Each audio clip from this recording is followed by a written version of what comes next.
참으로 감사합니다. 오늘 하나님이 저에게 주신 말씀은 출애굽기 7장 1절에서 13절 말씀입니다. 여호와께서 모세에게 이르시되 볼지어다 내가 너를 바로에게 신같이 되게 하였은즉 내 형 아론은 내 대언자가 되리니 내가 내게 명령한 바를 너는 내 형 아론에게 말하고 그는 바로에게 말하여 그에게 이스라엘 자손을 그 땅에서 내보내게 할지니라. 내가 바로의 마음을 완악하게 하고 내 표징과 내 이적을 애굽 땅에서 많이 행할 것이나 바로가 너희의 말을 듣지 아니할 터인즉 내가 내 손을 애굽에 뻗쳐 여러 큰 심판을 내리고 내 군대 내 백성 이스라엘 자손을 그 땅에서 인도하여 낼지라. 내가 내 손을 애굽 위에 펴서 이스라엘 자손을 그 땅에서 인도하여 낼 때에야 애굽 사람이 나를 여호와인 줄 알리라 하시매 모세와 아론이 여호와께서 자기들에게 명령하신 대로 행하였더라. 그들이 바로에게 말할 때 모세는 80세였고 아론은 83세였더라. 여호와께서 모세와 아론에게 말씀하여 이르시되 바로가 너희에게 이르기를 너희는 이적을 보이라 하거든 너는 아론에게 말하기를 너의 지팡이를 들어서 바로 앞에 던지라 하라. 그것이 뱀이 되리라. 모세와 아론이 바로에게 가서 여호와께 명령하신 대로 행하여 아론이 바로와 그의 신하 앞에 지팡이를 던지니 뱀이 된지라. 바로도 현인들과 마술사들을 부르매 그 애굽 요술사들도 그들의 요술로 그와 같이 행하되 각 사람이 지팡이를 던짐에 뱀이 되었으나 아론의 지팡이가 그들의 지팡이를 삼키니라. 그러나 바로의 마음이 완악하여 그들의 말을 듣지 아니하니 여호와의 말씀과 같더라. 아멘. 하나님께서 못한다고 이렇게 버팅기는 모세를 계속해서 설득시키십니다. 그리고 대안도 주십니다. 그 대안은 아론이죠. 나는 입이 뻣뻣하고 둔하여서 내 말을 아무도 안 들을 겁니다 라고 하는 모세의 말에 아론을 해결자로 제시해 주십니다.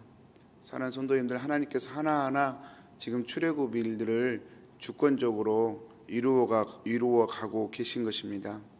오늘 말씀에서 이렇게 반복되는 말씀이 하나 있는데 그게 뭐냐면 3절 4절에서 바로의 마음을 완악하게 하고 또 바로가 너의 말을 듣지 아니할 터인즉 이런 표현들입니다. 하나님께서 미리 모세에게 말씀해 주십니다. 바로가 그렇게 쉽게 내어주지는 않을 것이다. 바로와 모세의 첫 만남에서 바로가 그렇게 질문했죠. 여호와가 누구이기에 나는 여호와를 알지 못하니 그렇게 대답을 했죠. 그 대답에 대한 그 질문에 대한 하나님의 대답입니다. 나는 온 땅의 창조주이고 주인이라는 사실을 하나님이 드러내십니다. 그래서 애굽의 마음을 하나님께서 일부러 완악하게 하십니다. 모세의 말을 듣지 않게 하십니다. 이유가 뭐냐면 하나님께서 표적을 많이 애굽 땅에서 행하시려고 행할 근거를 찾기 위해서 만들기 위해서 하나님께서 바로의 마음을 완악하게 하고 또 말을 듣지 않게 합니다. 그래서 여러 이적과 표적 그리고 큰 심판을 행하여서 마침내 5절에 보면 온 애굽 사람이 나를 여호와인 줄 알리라.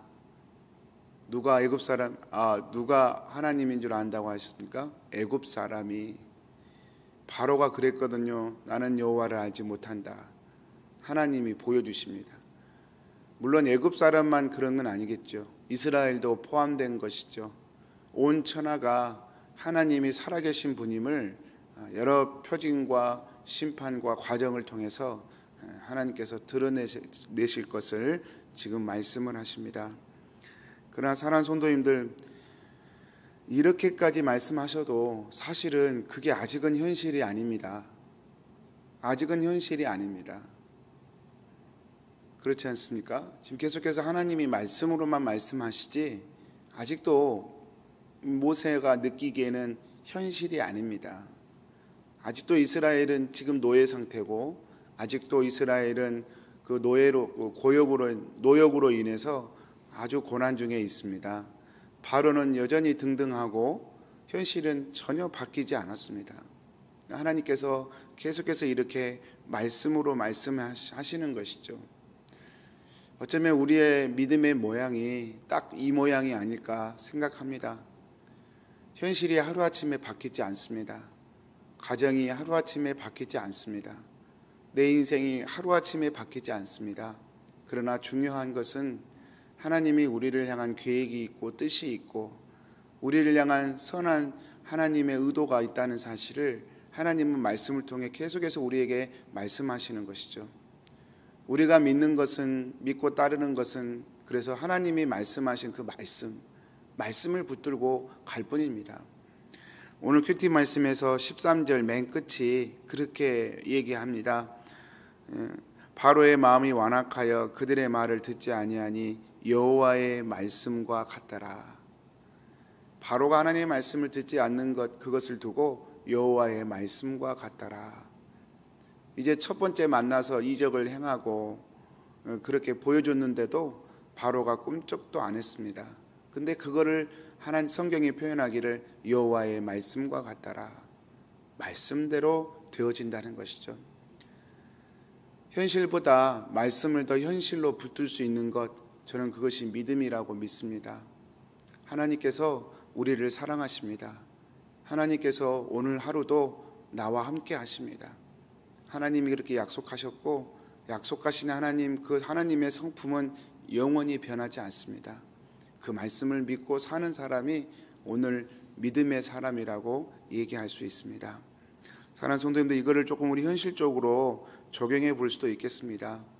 바로가 모세와 아론을 직접 만나고 그 이적을 보고도 그 이적에 대해서 꿈쩍도 하지 않았습니다. 왜냐하면 오늘 말씀에 보면 바로에게도 요술사들이 있었거든요. 그 요술사들도 지팡이를 던져서 뱀을 만들 수 있습니다. 하나님께서 모세의 뱀이 이 두 뱀을 삼키게 하셔서 그 능력의 차이를 드러내 보여주셨지만 바로는 바로 나름대로 나도 할 수 있어 라고 하는 생각이 있었을 것입니다. 나도 할 수 있어. 나도 이 정도는 할 수 있어. 그것이 바로의 마음이 완악했던 이유이죠. 성도님들, 재미있는 것은 이 바로의 요술사들의 이름이 신약성경에 기록되어 있습니다. 디모데후서 3장 8절에 보면 이 바로에게 맞섰던 요술사들의 이름을 이렇게 기록하는데요. 얀네와 얀부레가 모세를 대적한 것 같이 그들도 진리를 대적하니 이 사람들은 그 마음이 부패한 자요 믿음에 관하여는 버림받은 자들이라. 얀네와 얀부레라고 이렇게 바울은 딱 집어서 얘기를 합니다. 아마 유대 전승에 전해 내려온 이름이었던 것 같습니다. 얀네와 얀부레는 요술사들이죠. 자기 나름의 능력, 또 그 배후에 사단이 물론 있지요. 사단의 능력을 힘입어서 자기의 잔재주로 하나님의 말씀을 대적했던 두 사람, 얀네와 얀부레입니다. 이것을 신약성경은 어떻게 해석합니까? 오늘날 어떻게 보면 좀 표현이 조심스럽습니다만 교회에 다니면서도 진리를 거스리는 사람들,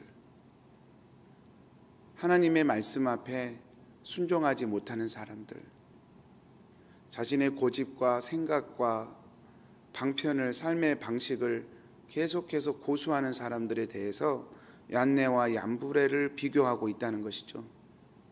그래서 진리를 대적하는 사람들이다. 이 사람들은 마음이 부패한 자요 믿음에 관하여는 버림받은 자들이라, 그런 표현을 씁니다. 매우 극단적인 표현이죠.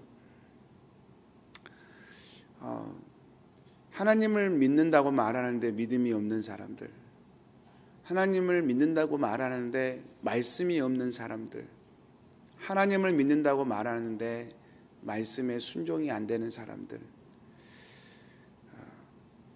이 디모데후서에 나오는 사람들은 그런 사람들이고, 바울은 그런 사람들을 얀네와 얀브레가 모세를 대적한 것처럼 그렇게 표현을 합니다. 사랑하는 성도님들, 우리의 믿음이란 말씀을 믿는 믿음입니다. 그냥 허공을 치는 믿음이 아닙니다. 그냥 열심히 비나이다 하면 천지신명이 우리의 소원을 들어줄 거야 라고 하는 우리 옛 조상들의 그냥 이름 모를 신앙은 아닙니다. 우리의 믿음은 성경을 믿는 믿음이고, 하나님의 말씀을 내 삶의 최고의 가치관으로 두는 믿음이고, 그 말씀이 현실보다 더 현실이라는 사실을 받아들이는 것을 성경은 믿음이라고 얘기합니다. 그리고 이런 믿음 있는 사람, 하나님이 반드시 책임진다는 것이죠.